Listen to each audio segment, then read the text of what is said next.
안녕하세요. 박기란 변리사입니다. 오늘 5번째 시간인데요. 오늘은 디자인권에 대해서 제품 개발 단계에서 이전 시간에 특허를 알아봤고요. 그전 시간에 이제 상표권을 알아봤는데, 세 번째로는 디자인권에 대해서 알아보겠습니다. 어, 기본적으로 요즘 뭐 창업하시는 분들 인터넷 어플리케이션, 그다음에 스마트폰 어플리케이션으로 이제 창업 많이 하시는데, 전통적으로도 이제 우리 일반 제품들이 있죠. 예를 들면 뭐 셀카봉이라든지 여러 좀 독특한 아이템들로 창업도 많이 하시게 되는데요. 그때는 사실 뭐 특허권도 중요하지만은 디자인권도 굉장히 중요한 지적 재산의 한 요소로서, 디자인권이 어떻게 권리가 돼 있고 등록 받으면 어떻게 해야 되고 효력이 어떻게 되는지에 대해서 조금 알아보겠습니다. 그래서 창업 단계에서 이제 초중기 단계에 해당되고요. 디자인권도 특허나 마찬가지로 사업 초기에 하시면 좋습니다. 물론 처음에 이제 프로토타입 만드셨는데 조금 변경이 돼서 디자인이 바뀌는 경우가 있어요. 그런 경우에는 디자인 다시 출원하셔야 되기 때문에 완전히 제품이 완성된 상태가 좋습니다. 물론 개량된 제품이 나올 수도 있고 뒤에 또 고객의 어떤 반응에 따라서 또 디자인 바꿀 수는 있지만은, 그때마다 디자인 또 따로 하셔야 되거든요. 그래서 중간에 수정돼서 디자인이 계속 출원되는 경우도 발생하지만은, 그래서 그런 좀 비용의 중복적인 투자를 방지하기 위해서는 디자인이 완성된 상태에서, 그래서 아직 완전히 디자인은 이제 외형을 보호하는 거기 때문에 완전히 완성된 상태에서 하지 않으면은 좀 중복 투자 될 수 있으니까, 완전 초기보다는 조금 초중기 단계 어느 정도 이제 시제품 만들고 이제 양산에 거의 들어가기 직전쯤에 사실 디자인 출원하시는 게 좋습니다. 그게 제품 개발 단계고요. 그래서 먼저 디자인권 일반에 대해서 조금 정리를 해보겠습니다. 그래서 먼저 정의를 보시면은, 디자인이라는 거는 어떤 물품이 있어야 돼요. 디자인이 순수하게 예를 들면 어떤 뭐 이런 뭐 그림이 있다, 이런 그림 자체를 보호받는 게 아닙니다. 디자인은 물품성이 있어야 됩니다. 물품과 불가분성이 있거든요. 우리가 만약에 노트북에 대한 디자인이다, 노트북이 외형에 대한 디자인이라고 하는데, 이 노트북을 어떤 예정하지 않고서 노트북 디자인을 상상할 수가 없잖아요. 그래서 기본적으로는 물품과 불가분성이 있습니다. 그래서 어떤 그 물품에 불가분성이 있는데, 물품의 그 어떤 외형을 보호하는 거죠. 그 외형을 좀 오타가 있네요. 색채. 외형이라는 것은 이 세 가지 구성 요소로 되어 있는데, 형상, 어떤 외관의 형상하고 모양. 형상이라는 것은 뭐 예를 들면 노트북이라 치면 이 노트북 형상이 있겠죠. 이런 아웃라인이 형상이 되고요. 그다음 모양이라고 하는 거는 여기 이제 어떤 무늬가 있는 겁니다. 무늬를 이제 모양이라고 하고요. 그다음 색채는 말 그대로 색채고, 형상, 모양, 색채 또는 이들을 결합한 것으로 시각을 통해 미감이 일으키는 것을 어떤 디자인이라고 정의를 하고요. 요 디자인을 보호하는 것을 목적으로 하고 있습니다. 그래서 이 디자인을 왜 보호하는 거냐 하면은, 디자인의 보호 및 이용을 도모해서 창작을 장려하고 궁극적으로는 산업 발전에 이바지해야 된다. 산업 발전에 이바지해야 되는 것이 이제 궁극적인 목적이고요. 그래서 어떤 이런 물품의 외형을 보호하겠다. 이제 시각이란 말이 중요하고 어떤 미감이 있어야 됩니다. 디자인이라는 건 결국에는 어떤 신미감을 보호하는 것인데, 전혀 미적인 감각이 없는 것들에 대해서는 디자인이 또 등록이 불허되게 됩니다.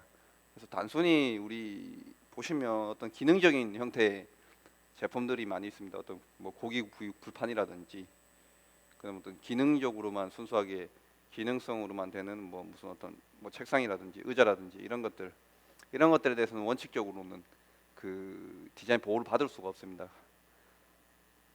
그런데 이제 사실 미감이라는 게 굉장히 주관적인 부분이잖아요. 그래서 어떤 기능성으로 어떤 제품이 이루어져 있다 하더라도 미감이 전혀 없다고 볼 수가 없기 때문에, 실무에서는 사실 미감을 일으킨다, 이 부분은 조금 판단을 좀 덜하게 되는 요소인 것 같습니다. 그래서 순수하게 기능적으로 이루어져 있냐에 대해서는 좀 논란이 있는 상태인데 주관적인 거다 보니까는 좀 상대적으로 판단을 좀 덜하는 게 같고요. 그래서 성질은 이제 지적사회상권의 기본적인 성질이라서 등록이 되게 되면은 독점을 할 수 있고, 그다음에 상대방이 사용하지 못하게 배타적인 권리를 확보할 수 있습니다. 그래서 보호 범위를 보시면은 디자인은 어떤 외형에 관한 것이기 때문에 어떤 디자인 명세서에 표시된 도면이 권리가 됩니다. 이전 시간에 특허의 보호 범위를 말씀드렸을 때는 특허 명세서에 기재된 명세서의 그 청구 범위, 특허 청구 범위라는 항에 기재된 내용에 의해서 보호 범위가 결정된다라고 말씀드렸는데, 디자인의 경우에는 그거에 대응되는 개념으로는 특허 청구 범위에 대응되는 개념으로는 이제 도면이 있습니다. 도면에 표시된 어떤 물품의 외형이죠. 그래서 형태, 모양, 색채 또는 이들의 결합, 이 디자인 보호 범위가 되게 됩니다. 존속 기간은 등록이 된 시점부터 출원일로 소급해서 20년, 특허와 같습니다. 20년입니다. 등록 기간은 특허보다 상대적으로 짧죠. 한 2배까지는 아니고 한 1.5배 정도 짧은 것 같습니다. 그래서 한 6개월에서 12개월 정도, 출원 시점으로부터 이 정도 시간이 지나게 되면 특허청을 심사받아서 등록을 할 수가 있습니다. 비용은 특허의 한 절반에 한 3분의 1 정도 되는 수준의 비용이 들고요. 이렇게 일반적으로는 이제 디자인을 이렇게 정의할 수 있습니다. 성립 요건을 보시면 이제 디자인 가끔 이런 문의가 많이 와요. 이제 이것도 뭐 디자인 등록 되나요? 뭐 이제 이런 문의들 많이 하시는데, 이 부분 조금 들어두시면 내 제품이 디자인 등록 되겠구나 이걸 판단하실 수 있으니까 들어두시는 게 좋을 것 같습니다. 그래서 크게는 이렇게 4가지가 있습니다. 이제 물품성, 형태성, 시각성, 심미성. 아까 제가 방금 전 슬라이드에 말씀드린 이 정의랑 일치하게 되는데요. 물품, 그 다음에 시각, 미감, 형태 이렇게 일치하게 되죠. 그래서 물품성이라는 것은 아까 말씀드렸는데, 디자인은 물품과 불가분성이 있다.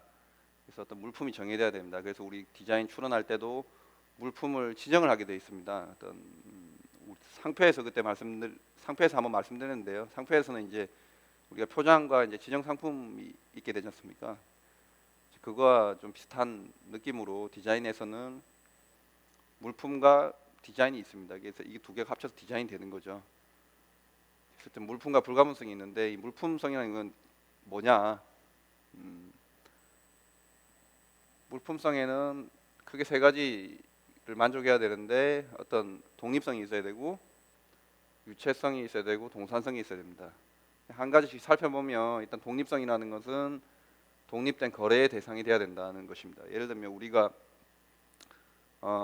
맥주병이 있으면요, 이 맥주병은 맥주병 하나로서 독립된 거래의 대상이 될 수가 있습니다. 해서 이 맥주병은 물품성을 만족하게 되는 거죠. 하지만 또 맥주병의 이 주둥이 부분을 생각을 해보면 맥주병의 주둥이라는 것은 우리가 떠올릴 수는 있지만 이 주둥이만을 독립된 거래의 대상으로 삼지 않습니다. 해서 이 주둥이 부분은 디자인 대상에서 이제 물품성에서 흠결이 있기 때문에 디자인 대상이 되지 않습니다. 물론 이제 예외적인 부분으로, 물품성의 예외적인 부분으로 이제 부분 디자인 제도가 있는데, 그건 나중에 말씀드리고, 일단 원칙적으로는 이런 부분, 그 다음에 양말인데 양말은 독립성이 있죠. 양말 하나로만 따지면 독립 거래의 대상이 되게 됩니다. 하지만 양말의 이 부분, 뒷부분, 이 부분만 따로 우리가 거래를 하지는 않지 않습니까? 그래서 이런 부분은 어떤 물품성이 없다. 그래서 물품은 어떤 독립적으로 거래의 대상이 되는 것들, 어떤 부품이 될 수도 있고 부품이 조립된 완성품이 될 수 있습니다. 하지만 그 부품이 독립적으로 거래가 돼야 된다는 것이죠. 그런 게 독립성이라 보시면 되고, 그다음 유체성은 어떤 체가 있어야 된다는 거죠. 그래서 반대말로 이제 무체성이 있는데, 무체성이라는 건 어떤 뭐, 기체라든지 바람이라든지 뭐 열이라든지 소리라든지 이런 거는 어떤 형체가 없지 않습니까? 그래서 어떤 형태가 없다. 사실 두 번째에서는 이제 형태성을 다루게 되는데, 결국에 형태가 없기 때문에 형태가 없으면 물품성도 흠결하게 됩니다. 그래서 이런 것들, 형태가 없는 것들, 어떤 작은 모래알들, 무슨 어떤 이런 입상물 이런 것도 이제 형태성이 흠결이 되게 됩니다. 동산성이 있어야 된다는 것은 우리가 부동산이 아닌, 부동산은 일단은 물품성이 흠결된다는 거죠. 부동산이라고 하면은 어떤 도로, 우리가 도로를 생각해 볼 수도 있고, 그다음에 어떤 공원, 그다음 건축물, 이게 땅에 박혀 있는 거 있잖아요. 안 움직이는 거. 이런 애들은 기본적으로는 물품성 흠결이라고 봅니다. 하지만 예외적으로는 땅에 박혀 있긴 하지만은 충분히 독립 거래의 대상이 되는 것. 그다음에 이동해 가지고 설치하는 것들, 예를 들면 공중전화 박스, 또 어떤 게 있을까요? 어떤 뭐 전신주 같은 거, 이런 것들은 사실 독립된 거래의 대상이 되고 충분히 이동해 가지고 설치가 가능한 것들이잖아요. 이런 것은 이제 동산성이 만족된다고 보고 있거든요. 그래서 어떤 건축물 같은 경우에도 우리가 조립식, 뭐 이동식 그런 어떤 주택들 이런 제품들 있잖아요. 이런 제품들은 동산성이 있다라고 판단해서 물품성이 있다, 이렇게 실무가 판단하고 있습니다. 물론 이론적으로도 그렇고요. 그래서 일단 물품성을 만족해야 된다. 그래서 대부분의 우리 그 창업하시는 분들 아이템으로 보면 대부분 물품성에서 흠결되는 경우는 그렇게 많지는 않을 겁니다. 왜냐면 어떤 한 가지 고정된 아이템 가지고 그거를 이제 판매를 하실, 어쨌든 거래 대상, 독립된 거래 대상으로 판매하실 게 예정이 되기 때문에 물품성에서는 사실 뭐 크게 문제될 부분은 없을 것 같고요. 두 번째는 이제 형태성입니다. 형태성은 앞전에 말씀드렸다시피 형상, 모양, 색채 또는 이들의 결합입니다. 이제 이들의 결합이라고 나와 있는데, 이들의 결합이라는 것은 사실 형상이 주가 돼야 되거든요. 예를 들면 형상만의 디자인도 가능하고요. 그다음 형상에 모양을 더한 거 분명히 가능하고, 형상, 모양, 색채 다 더한 거 가능하죠. 그런데 모양만의 디자인은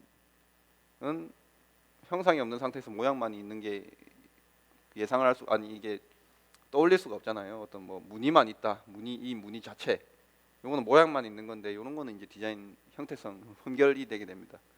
마찬가지로 색채만의 디자인 또는 모양과 색채만의 디자인, 이런 것들은 이제 형상이 없기 때문에 형태성 흠결. 사실 형상이 가장 중요한 부분인 거죠. 모양이 특별하게 그래서 순서로 따지면, 중요도 순서로 따지면 사실 1, 2, 3번 정도 될 것 같습니다. 색채는 가장 뒤에 나오는 부분입니다. 그래서 보통 디자인 공부에 보시면 이제 알겠지만 보통 색상은 없이 나갑니다. 그래서 색상을 넣으면 이제 색채로 이제 권리 범위가 한정될 수 있기 때문에, 도면에 표시된 색채로 한정될 수 있기 때문에 색채는 보통 무채색으로 저희 나가게 돼, 색상은 표시하지 않고 나가게 됩니다. 그래서 이들이 결합될 것, 이게 이제 형태성의 조건이고요. 세 번째는 시각성. 시각적으로 드러나야 됩니다. 뭐 어떻게 보면 당연한 물품성하고도 연결되는 얘기긴 한데, 시각으로 드러나는 부분에 대해서만 인정하겠다. 결국에 형태, 모양, 색채가 시각성을 전제로 하고 있는 거죠. 그래서 보이지 않는 것에 대해서는 디자인 허용하지 않는다는 것이고요. 그다음 신미성, 아까 말씀드린 것처럼 어떤 미적인 감각을 보호하는 거다. 그래서 결국에는 어떤 제품이 기능적으로만 되어 있다, 전혀 미적인 감각이 없다, 그렇게 됐을 때는 신미성 흠결로 디자인 거절이 되게 됩니다. 하지만 이 부분은 어떠한 제품이라 하더라도 사실 신미성이 전혀 없다고는 볼 수 없습니다. 사람에 따라서는 뭐 다를 수도 있고, 정말 기능적으로 이루어진 제품이긴 하지만은 보고 정말 아름답구나, 그렇게 생각을 할 수 있는 여지가 있기 때문에 실무에서는 그렇게 중요하게 고려되는 부분은 아닌데, 제가 생각에 이 부분이 사실 제일 중요하다 봅니다. 어떤 이 부분은 당연히 만족돼야 되는 부분이고요. 당연히 만족돼야 되는데, 이게 사실 미적으로 이게 아름다워서 보호할 가치가 있느냐가 디자인에 좀 저는 주가 돼야 된다고 생각하는데, 어쨌든 실무상 이건 주관적인 부분이기 때문에 많이 판단하지는 않는 것 같습니다. 그다음에 이제 디자인 등록 출원해서 등록 절차를 잠깐 보시면은 이거는 이전 시간에 설명드렸던 특허 상표랑 크게 다르지 않습니다. 거의 같은 순서인데요. 일단 첫 번째로 디자인 출원해서 바로 등록이 되는 경우, 이제 가장 이상적인 경우입니다. 근데 보통 디자인은 특허보다는 거저료가 많이 나오지 않아요. 보통 디자인 거저료가 나오게 되면은 사실 거기서 극복하기 좀 어렵다고 보셔야 되고요. 그래서 등록이 외형이 조금만 달라도 아까 말씀드렸던 형상, 그다음 모양, 색채는 빼고요. 일단은 형상 모양 중에 어느 하나가 조금 다르다 하더라도 조금 다른 미감으로 해석될 여지가 있기 때문에 등록을 많이 시켜주는 편이고요. 두 번째로는 출원했는데 거절 이유가 나왔습니다. 예를 들면 아까 물품성 위반이다, 아니면은 형태성 위반이다, 아니면은 뭐 시각성 미감이 없다 이런 이유로, 아니면 기존에 나랑 똑같은 디자인이 등록이 돼 있다, 아니면은 이거는 누구나 쉽게 창작할 수 있다 이런 이유로 이제 거절이 나오게 되면은 그거에 대한 거절 이유에 대한 의견서를 쓰게 됩니다. 의견서에서 이러한 디자인은 우리 디자인이 이렇게 다르고 이렇게 해서 물품성이 있다, 아니면 뭐 앞선 선행 디자인하고 다르다, 선행 디자인하고 다른 미감을 준다 이런 걸 주장해서 이제 등록이 될 수 있고, 또는 거기서 이제 거절이 될 수 있습니다. 이렇게 거절이 되고 나면 등록되면 이제 절차는 끝나게 되죠. 그래서 거절이 되게 되면 이 거절에 불복하기 위해서 불복을 해서 특허심판원의 행정심판을 제기를 할 수 있고요. 행정심판을 통해서 그 심사 단계에서 심결의 어떤 심사 단계에서 심사에 문제점이 있다, 그게 수리가 돼서 다시 등록이 될 수 있고요. 행정심판 했음에도 불구하고 거절될 수 있습니다. 네 번째로는 거절되면 행정소송을 걸어가지고 행정심판이 잘못됐다 요것을 주장해서 인용이 되면은 다시 등록이 되고 거절되고, 사실 실무적으로는 요 단계에서 거의 많이 끝난다고 보시면 되고요. 심판 단계에 가는 경우는 그렇게 많지는 않습니다. 심판은 사실 심판 조금 있는 편이죠. 근데 소송까지 많이 가지는 않고요. 제가 디자인 소송까지 가는 경우는 제가 아직 보지는 못했습니다. 이제 심판은 저희 쪽에서 처리 많이 좀 해봤고요. 보통 이 단계에서 수긍을 하게 되면, 왜냐하면 좀 도면에서 딱 드러나는 바로 형태, 모양, 디자인을 이게 형태나 모양을 딱 대비를 해봤을 때 만약에 디자인 도용을 했다, 좀 베꼈다, 사실 본인이 자신이 잘 알고 있거든요. 이 단계에서 보통 수긍을 많이 하시게 됩니다. 절차는 이제 이렇게 보시면 되고요. 그다음 등록 요건이 있습니다. 아까 여기 성립 요건 하고도 이제 중복되는 좀 부분도 있습니다. 그래서 크게 세 가지를 말씀드릴 건데요. 그중에 첫 번째가 공업상 이용 가능성, 두 번째가 신규성, 세 번째가 이제 창작성이 있습니다. 용이 창작성이 있는데 세 가지를 만족해야 되고요. 물론 이거 말고도 다른 부등록 사유, 거절 사유가 있습니다. 그 부분은 이제 일반적으로 다뤄지는 부분이 아니기 때문에 이제 일반적으로 심사 단계에서 많이 다뤄지는 세 가지를 말씀을 드리겠습니다. 그래서 공업상 이용 가능성. 그래서 먼저 이게 표기가 잘못됐네요. 공업상 이용 가능성. 해서 보면 목적에서 디자인과 목적상, 아까 처음에 디자인 정의에서 저희가 산업 발전에 기여한다, 이게 사실 궁극적인 목적이었잖아요. 그래서 어떤 디자인은 공업적인 기술을 이용해서 동일문을 반복해서 양산할 수 있는 것에 대해서만 허용하겠다. 어떤 게서 산업적으로 이용이 돼야 된다는 것, 디자인에. 그래서 순수한 어떤 창작물, 순수 미술품 이런 것들은 사실 디자인의 보호 대상이 아닙니다. 어떤 양산할 수 있는 거여야 됩니다. 산업적으로, 공업적으로 이용해서 산업 발전에 기여할 수 있는 거, 양산될 수 있는 거. 동일물을 반복해서 양산, 공업적 기술을 이용한다. 이게 키워드인데, 공업적 기술이라는 것은 어떤 무슨 대량 양산 체제, 공장을 갖추고 막 제품을 찍어내야 된다는 의미로만 한정되는 것은 아니라, 어떤 수공업이라고 하더라도 어떤 반복적으로 이게 생산해서 판매하기 위해서 반복적으로 생산하는 어떤 형태를 갖추고 있다. 그거면은 만족하는 규정이고요. 반복해서 양산할 수 있는 것이 한다. 그래서 이제 예시를 좀 보시면 이 공업성 위반, 공업성 이용 가능성 위반되는 예시를 제가 4가지를 들었습니다. 그래서 먼저 첫 번째 보시면 자연물을 디자인의 주제로 사용한 것으로 양산할 수 없는 것이다. 이 말은 즉 자연물 자체를 얘기하는 거예요. 예를 들면 어떤 호피무늬 가죽이 있어요. 근데 어떤 호피무늬 가죽 자체를 내가 그 패턴을 등록하겠다. 그 다음에 어떤 나무의 나이테가 있잖아요. 나무의 나이테를 잘라가지고 그거 자체를 그냥 나이테 자체의 디자인을 내가 등록하겠다. 이거 사실 이것은 허용될 수 없는 부분이죠. 물론 반복해서 양산할 수 있는 가능성도 분명히 없을 거고, 왜냐하면 호피무늬를 자연 호피무늬를 계속해서 찍어내지 않고 그냥 그거 자체 호랑이 잡을 때마다 판매하겠다. 이것은 반복해서 양산될 수 있는 게 아니니까 이제 그런 것들은 공업상 이용 가능성이 위반이 되게 됩니다. 그다음 조금 전에 말씀드린 데는 순수 미술 분야에 속한 저작물, 어떤 화가의 그림이라든지 조각상들 이런 것은 공업적 기술을 이용한 것도 아니고 반복 양산할 수 있는 것도 아니기 때문에 이 부분도 위반. 이 부분은 이제 어디로 가야 되느냐? 이 부분은 사실 이제 저작권으로 가야 되는 부분이죠. 사실 상업적인 목적이 없는 부분. 물론 판매도 하긴 하지만은 뭐 반복해서 양산하는 것들이 아니니까. 세 번째로 보시면은 상업적 과정으로 만들어지는 서비스 디자인. 이게 이제 실무적으로는 조금 문의가 많습니다. 예를 들면 스카프가 있어요. 포장마법 배열 제가 이렇게 써놨는데 스카프가 있는데 스카프가 원래 이제 이런 뭐 모양이 있어요. 이런 모양은 계속 다 달라질 수 있는 건데 우리는 이 스카프를 백화점에 전시를 할 때 뭐 이렇게 돌돌 말아가지고 뭐 이런 모양으로 딱 전시를 한다. 근데 이 모양이 좀 미적 감각이 좋아요. 이 모양을 좋아서 이렇게 접어서 이렇게 배열하는 이 접은 모양 형태를 디자인하겠다. 이거 공업상 이용 가능성 위반입니다. 왜냐하면 이거 공업적 이용 기술을 이용한 것도 아니죠. 그 다음에 동일물 반복해서 양산하는 것도 아니죠. 이것은 무슨 양산하는 개념이 아니고 이렇게 제품 전시하거나 어떤 서비스적으로 포장하거나, 예를 들면 근데 이 스카프 자체는 당연히 등록 받을 수 있는 거죠. 그 다음에 또 뭐 케이크를 포장하는 상자다.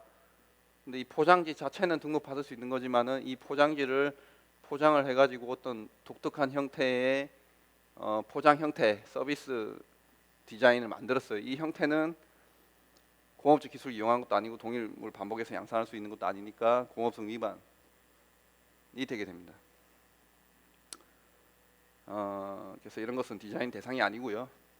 네 번째로는 이것도 이제 실무적으로 많이 문제되는 부분이죠. 디자인 표현이 구체적이지 아니하여서 공업상 이용할 수 없는. 이게 어떤 의미냐면 우리가 디자인은 명세서에 도면을 제출하잖아요. 근데 도면이 그 도면으로 보면은 이 물건이 만들어지지가 않아요. 도면이 잘못돼서. 한마디로 도면이 잘못된 경우인데 뭐 축척이 안 맞다든지 비율이 안 맞다든지 그래서 어떤 평면도에서는 이런 모양이 있는데 그럼 당연히 측면도는 이렇게 나와야 돼. 이 부분이 이렇게 대응이 돼야 되는데 뭐 이게 안 맞다든지 뭐 이런 점선 표시가 원래 디자인법에서 요구하는 그런 표시들 형태가 되지 않았다든지 이런 경우에는 공업상 이용할 수 없다. 도면의 흠결은 실제적으로 이 도면대로는 동일물 반복 양산할 수 없겠죠. 사실 이 도면 그대로 만들면 이 제품이 안 나오니까.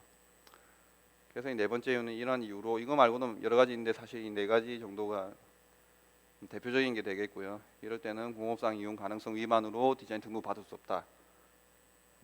이게 이제 등록 요건 중에 첫 번째 요건입니다. 두 번째 보시면 이제 신규성이 있는데요. 요거는 이제 특허에서도 좀 한번 설명드렸죠. 신규한 디자인, 신규한 기술에 대해서만 기술 허용하겠다. 디자인 마찬가지로 디자인권은 신규한 디자인에 소유되기 때문에 디자인 출원 이전에 공개된 디자인과 동일 또는 유사. 특허 같은 경우에는 뭐 기술의 동일성이 신규성 판단 기준이었는데 디자인 같은 경우에 신규성이 이제 유사 범위까지 넓어지게 됩니다. 그래서 디자인 허용을 하기 위함이다. 당연한 거죠. 기존에 선행된 디자인하고 같은 거에 대해서는 같거나 유사한 거에 대한 디자인 줄 수 없다. 뭐 굉장히 당연한 규정입니다. 그래서 시적 범위는 디자인 출원 이전이고 인적 범위는 불특정 다수인 누구나 알 수 있는 형태로 공개된, 예를 들면 도서관에 비치되거나 인터넷 웹사이트에 올라오거나 뭐 어떤 전시회에 나가거나 이런 것들 다 포함이 되게 됩니다. 또 마찬가지로 특허 마찬가지로 이제 국내 또는 국외 해외 전시회, 해외 웹사이트, 웬만한 일반인들이 잘 찾을 수 없지만 어떤 특정인들이 자주 찾는, 하지만 누구나 접속할 수 있는 외국 사이트다.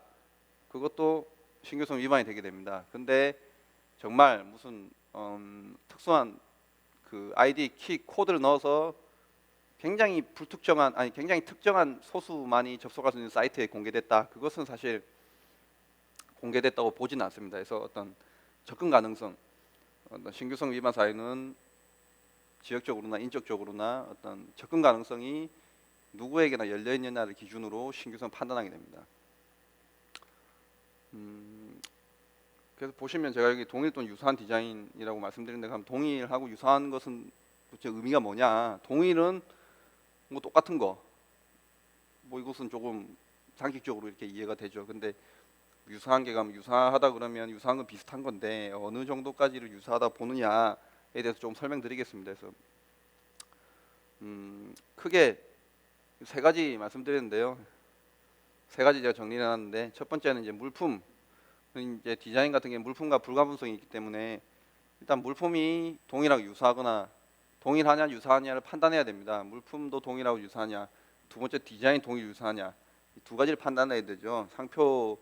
상표에서는 표장이 동일 유사하냐, 지정 상품이 동일 유사하냐, 이거 판단하는 것처럼 디자인에서도 물품이 동일 유사하냐, 디자인 동일 유사하냐.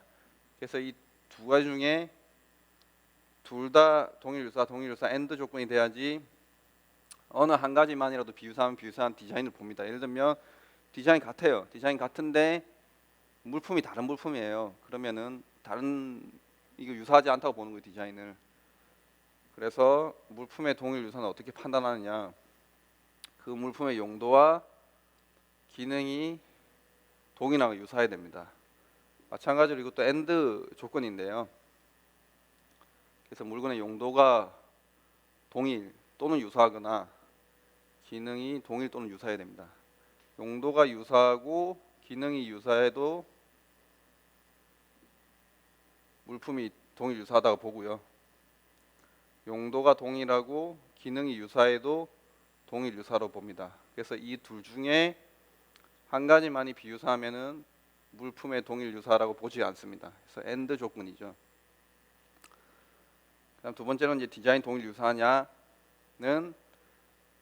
형상, 모양, 색채를 판단해서 디자인을 판단하게 됩니다. 형상, 모양, 색채. 사실 여기서는 제가 아까 중요 순서를 1번, 2번, 3번이라고 말씀드렸는데, 그래서 형상이 사실 유사하다 그러면은 모양이 조금 달라도 유사하다 판단될 가능성이 높습니다. 물론 모양이 굉장히 압도적이라서 전체적인 미감이 다르다 하면 비유사가 될 수도 있겠죠. 그래서 좀 더 구체적으로 좀 판단 방법 보면 전체적으로 관찰해야 된다. 물론 전체적으로 봐서 각각 두 양 디자인 대상을 비교해 가지고 어떤 신미감 동의성이 어느 정도 있느냐. 그럼 요부 관찰. 특정한 부분, 어떻게 보면 디자인의 그 물품에 있어서 요구가 되는 부분은, 디자인적으로 요구가 되는 부분은 요구가 되는 부분이 같다. 나머지 부분이 조금 다르더라 해도 요구 부분이 비슷하면은 동일 유사 판단 받을 수가 있습니다. 그래서 이제 요구 관찰이 있고요. 그다음에 참신한 디자인의 경우, 참신한 디자인일 경우에는 유사 범위를 굉장히 넓게 봅니다. 그러니까 예를 들면 선행 디자인이 굉장히 참신한 디자인이다 하면은 범위를 굉장히 넓게 봅니다. 근데 선행 디자인이 자체가 참신하지 않다, 그럼 권리만 좁겠죠. 그럼 내 출원 디자인, 내가 출원해서 얘랑 비교당하는 디자인이 여기 안에 포함될 거냐, 넓은 데 포함될 거냐. 참신한 디자인이 많이 공개될수록 내 디자인의 범위는 좁아질 수밖에 없겠죠. 포함될 가능성도 높고. 그래서 이게 이 부분하고 연결되는 부분이 되는데요. 그래서 당연히 있어야 하는 부분이 당연히 있어야 되는 부분에 대해서는 보호 범위를 좀 좁게 봅니다. 그래서 중첩이 되는 범위를 좁게 보는데, 예를 들면 의자에 다리가 4개가 달려 있는데 당연히 달려 있어야 되고 당연히 어떤 기능적인 거를 위해서 당연히 달려 있는 건데 저 부분이 약간 바뀌었다고 해도 당연히 달려야 되는 부분이니까 그 부분에 조금 변경이 있는 것은 굉장히 유사 판단을 보는데 굉장히 동일 유사 판단을 받는데 굉장히 불리한 부분이 되는 거죠. 근데 원래 당연히 있어야 될 부분이 아니다. 근데 새로운 부분을 만들어 가지고 그걸 좀 강조했어요. 그러면은 당연히 비유사라고 판단을 받을 가능성이 높게 되겠죠. 그다음에 잘 보이는 면. 사실 우리가 잘 보이는 면에 중점적으로 사실 그 부분이 요구 관찰이 될 수도 있는 부분인데요. 옷의 디자인이다 하면 사실 옷을 이렇게 입지 뒤집어서 입지 않잖아요. 근데 뒤집어서 내부의 디자인을 좀 다르게 했어요. 근데 우리는 내부 디자인 근데 외형은 같고 내부는 좀 다르게 했어요. 근데 우리는 내부가 다르니까 니랑 다른 디자인 아니냐.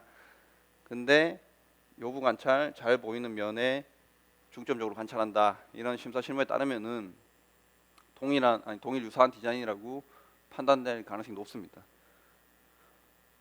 대표적인 게 이제 신발 밑창이 있는데요. 예전까지만 해도 사실 신발 밑창에 대해서는 사람들이 별로 중요시하지 않아서 그 부분의 디자인을 중요시하지 않았는데 최근에는 이제 시대가 좀 지나가지고 신발 밑창 디자인에도 관심을 가지기 시작한 이제 그렇게 사회적으로 변화한 부분이 있으면은 그 부분도 어떤 잘 보이는 면에 해당이 돼서 디자인 유사 판단에 도움이 될 수 있겠죠. 근데 일반적으로 사람들이 그 수요자 업계에서 일반적으로 사람들이 그 부분을 중요시하지 않는다. 잘 보이는 면이 아니다. 그렇게 했을 때는 그 부분이 요구 관찰에서 제외가 될 수가 있습니다. 다음으로 물품의 대소 차이. 요거는 기본적으로 고려를 하지 않습니다. 어떤 물건이 똑같은 디자인인데 이만한데 우리 거 이거 이렇게 막 크게 만들었다. 완전히 똑같은데 크게 만든데 이거 다른 거 아니냐. 디자인에서 도면에서 어떤 축척이라든지 크기라 어떤 뭐 치수를 표시하지 않게 돼 있습니다. 순수하게 형상, 모양, 색채만 판단하게 되기 때문에 대소 차이는 디자인 유사 판단에서 고려할 부분이 아닙니다. 그리고 재질도 원칙적으로 고려할 부분이 아니에요. 근데 재질이 만약에 도면상으로 모양으로 나타난다. 예를 들면 재질이 그냥 플라스틱 재질이다 하면 도면에 이렇게 그냥 뭐 무늬가 없겠죠. 근데 어떤 뭐 이렇게 벽돌재를 썼어요. 벽돌이 이렇게 하면은 면에 벽돌의 재질이 시각적으로 표시가 되게 되겠죠. 그렇게 되면은 재질이 이 모양 자체가 고려되는 수가 있거든요. 그래서 이 순수하게 이 자체가 뭐 어떤 합성 수지제냐, 이거 금속이냐 따라서 이 외관 모양이 전혀 변하지 않는다면은 재질은 전혀 고려될 대상이 아니다. 그다음에 크기, 아까 크기 나왔고요. 그다음 구조, 기능 이런 부분도 전혀 고려 대상이 아니고, 그다음 질감, 광택 이런 부분도 대상이 아닙니다. 근데 이게 시각적으로 드러나게 되면 모양으로 판단돼서 이제 대상이 될 수는 있겠죠. 그다음 투명 같은 경우에는 투명은 도면에 도시를 하는 방법이 있거든요. 그래서 투명성 같은 경우에는 도면에 이렇게 뭐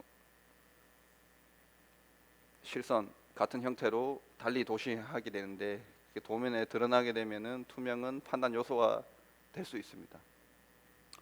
다음 세 번째로는 아까 좀 요 얘기랑 비슷한데요.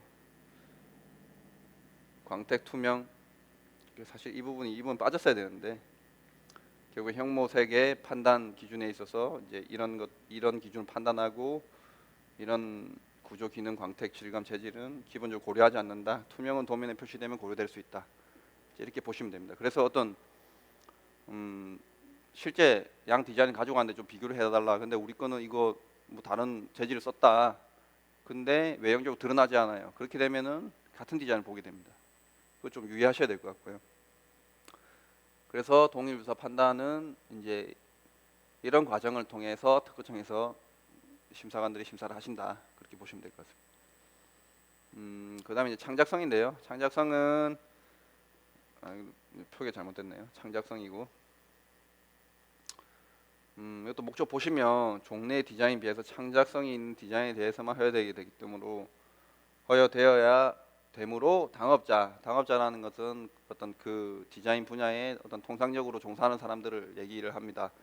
그래서 그 당업자가 디자인 출원일 이전에 공개된 한 개의 디자인 또는 복수의 공개된 디자인의 결합 또는 국내외 주지 형상 모양 색채 또는 국내외 주지 형상 모양 색채의 결합에 의해서 용이하게 창작된 디자인. 그러니까 창작성이라는 거는 결국에는 어떤 그 디자인 분야의 일반적인 로 종사하는 기술자가 디자인 좀 변형해서 우리 디자인에 이룰 수 있는지, 아니면은 주지된 형태, 주지 형상이라는 거는 어떤 거냐면 그냥 뭐 이런 거예요. 네모, 세모, 뭐 이런 기둥, 별표, 뭐 주지 모양이라는 것은 이런 뭐 점박이 무늬, 별이 연속적으로 이렇게 된 형태, 이런 것들 얘기하는데, 이런 것들의 형상 모양 색채의 결합에 의해서 이거 그 자체도 될 수도 있고요. 그 자체라든지 아니면 그들의 결합에 의해서 쉽게 용이하게 쉽게 창작할 수 있다. 이제 이런 것은 사실 디자인 허용하지 않겠다. 왜냐하면 미감이 없을 테니까. 결국에 신미감 부분을 판단하기 위해서 창작성을 두고 있는 것 같습니다. 그래서 시적 범위는 출원일 전이고요. 당연히 이것은 신규성과 같고, 인적 범위는 해당 디자인 분야의 통상의 기술자, 지역적 범위 마찬가지고요. 그래서 창작성도 만족해야만이, 신규성과 창작성 동시에 만족해야 그다음에 아까 공업상 이용 가능성 디자인을 등록을 받을 수 있습니다. 이렇게 세 가지가 등록 요건이고요. 나머지 요건들도 있는데 가장 문제되는 건 사실 창작성도 좀 나오는 편인데 신규성 부분이 가장 디자인에서는 많이 나오는 거절 이유고, 공업상 이용 가능성도 조금씩 나옵니다. 그 다음 창작성도 공업상 이용 가능성과 비슷하게 조금씩 나오고요. 사실 신규성, 신규한 디자인, 사실 여기서 용이하게 창작할 수 있다는 부분이 주관적인 부분이라서 이 부분은 사실 심사관이 그냥 내가 봤을 때 당연한데 이렇게 주장해버리면 조금 극복하기 힘든 여지도 있어요. 근데 그래서 그렇게 많이 내는 것 같지는 않고요. 신규성을 많이 내게 됩니다. 등록 요건은 이 정도로 이제 정리를 하고, 그 다음에 디자인과 효력을 보시겠습니다. 그래서 등록이 되게 되면 설정 등록 후에 디자인 권이 발생하게 되고, 발생 시점은 소급에서 디자인 출원일로부터 20년. 다른 지적재산권과 마찬가지로 지역적 범위는 속지주의라서 우리나라에만 미치게 됩니다. 그다음 내용적 범위로 보시면은 아까 한번 말씀드렸죠. 도면에 표시된 형태, 모양, 색채 또는 이들의 결합. 그래서 어떻게 보면 디자인 설명이 있어요. 설명에서 쭉 이 디자인 어떻고 저떻고 막 이렇게 쭉 써 있는데, 사실 그 부분에 내가 어떤 내용을 쓰더라도 권리에 전혀 영향을 주지 않. 말 그대로 이제 디자인 설명하는 거고요. 권리에는 전혀 영향을 주지 않습니다. 그래서 도면이 가장 중요하다. 특허에서는 특허 청구 범위가 중요한 것처럼 도면이 중요하다. 그래서 만약에 뭐 디자인 이렇게 변리사 사무실이나 특허법인이 의뢰하셔가지고 디자인 이제 이렇게 내겠습니다라고 이제 검토를 이제 맡기시는 경우에는 도면이 내가 표현하는 형상, 모양, 색채가 잘 반영이 됐는가, 그걸 중점적으로 검토를 하셔야 됩니다. 그 다음에 효력 두 가지는 다른 지적재산권과 마찬가지입니다. 독점적인 사용 권한, 수익 처분 권한, 적극적 효력이고요. 소극적은 배타적으로 이제 사용 금지. 그 다음에 디자인이 등록되게 되면 공개가 되죠. 그래서 공개로 인해서 내 디자인이 타 출원 디자인의 선행 디자인이 돼서 타인이 내 거와 동일하거나 유사한 범위에 있는 디자인을 등록받을 수 없게 하는 효과, 이렇게 두 가지 효과가 있습니다. 디자인 효력은 이제 이 정도 보시면 되고요. 여기서 제가 여기까지를 뒷부분이 있네요. 이 부분은 좀 다음 시간에 하기로 하고, 일단은 오늘은 효력까지 그래서 한번 정리를 한번 해드리면요. 일단 디자인권은 제품의 외형을 보호하는 것이다. 어떤 물품의 외형을 보호하는 것이다. 그래서 물품성이 있어야 되고, 그 다음에 디자인에 관한 그 외형, 형태, 모양, 색채 이들의 결합, 이것을 디자인을 하는데 이 두 개 결합에 의해서 디자인권이 만들어진다. 그 다음에 디자인권은 그 세 가지 등록 요건이 있는데 이제 공업상 이용 가능성, 그다음 신규성, 창작성을 만족해야 된다. 실무적으로 문제되는 건 신규성이 문제돼서 동일성을 회피하는 게 가장 중요하다. 그 다음에 등록 후 효력은 출원일로부터 선적 등록 후 20년이고 국내에서만 미치고 이제 도면에 표시된 형태, 도면의 형상, 모양, 색채의 형태의 결합에 의해서 권리가 정해진다. 그래서 디자인 명세서 초안 검토하실 때 도면을 중점적으로 검토하셔야 된다. 디자인 설명에 기재된 부분은 권리에 포함되는 내용이 아니다. 이 부분을 중점적으로 아시면 될 것 같고요. 다음 시간에는 디자인 공부를 보면서 실제로 디자인 공부가 어떻게 되어 있는지 하고 디자인권하고 디자인 다른 타법하고 어떤 식으로 권리관계가 되어 있는지, 그 다음에 디자인의 특수한 제도에 대해서 몇 가지 알아보는 시간을 다음 시간에 가지도록 하겠습니다. 이번 시간은 이 정도로 마치겠습니다. 네, 감사합니다.